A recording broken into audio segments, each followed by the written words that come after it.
Donc utilisez les préservatifs, que personne n'ait des scrupules à venir en chercher à l'infirmerie. Moi je les donne comme ça, qui veut en a, qui que ce soit en aura. Et on a un stock de préservatifs, donc n'hésitez pas à venir nous en prendre. Donc c'est pas moi. Là, non, c'est pas ta faute. Donc j'ai fini sur mon registre préservatif. J'en parle pas plus. Venez nous en prendre, on en a distribué, venez nous en prendre, surtout. Autre registre, registre moins maladie, mais toujours prévention, l'eau. L'eau en Indonésie n'est pas potable. Alors je l'ai précisé dans ma NPV, mais c'est peut-être un petit peu plus convivial de vous le dire à la télévision. Ne buvez pas d'eau du robinet. C'est important, on peut choper plein de choses, des amibes, plein de trucs comme ça. Ça pourrait très bien ne donner aucune pathologie sur le moment, mais après vous pourrez avoir des kystes au niveau du foie et plein de trucs, plein de saloperies. Donc surtout ne buvez pas d'eau du réseau de la ville de Bitung ou de Manado, ne buvez que de l'eau en bouteille encapsulée, l'eau minérale. Donc de l'eau minérale, tout le temps. Autre prévention, la drogue. Dans cette partie de l'Indonésie, dans toute l'Indonésie d'ailleurs c'était un peu pareil, il y a beaucoup de ventes de drogue, de hashish ou de zamal comme on appelait ça à La Réunion, mais aussi l'ecstasy.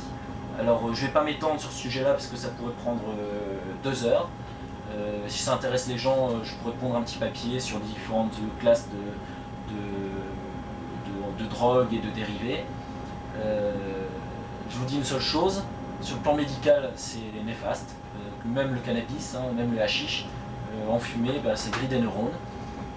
Quant à l'ecstasy, je voulais quand même vous dire un petit mot sur l'ecstasy. L'ecstasy c'est une belle saloperie, ce sont des produits pharmacologiques, chimiques, qui eux ne détruisent pas les neurones un par un, mais les neurones 10 000 par 10 000. L'ecstasy c'est une grosse saloperie, n'en prenez pas, ça peut donner des troubles cardiaques, et ça peut, chez le sujet qui n'en a jamais pris, ça peut donner des arrêts cardiaques, et il y en a plein. Dans la revue médicale, dans les revues médicales, il y a des cas recensés, mais faramineux, de morts par ecstasy. Donc surtout l'ecstasy, et de une c'est une saloperie, et de deux les effets c'est nul à chier, et de trois ça peut être mortel. Donc vous faites pas tenter par ecstasy, c'est nul à chier. Et par tous les autres drogues d'ailleurs, de manière générale, c'est nul.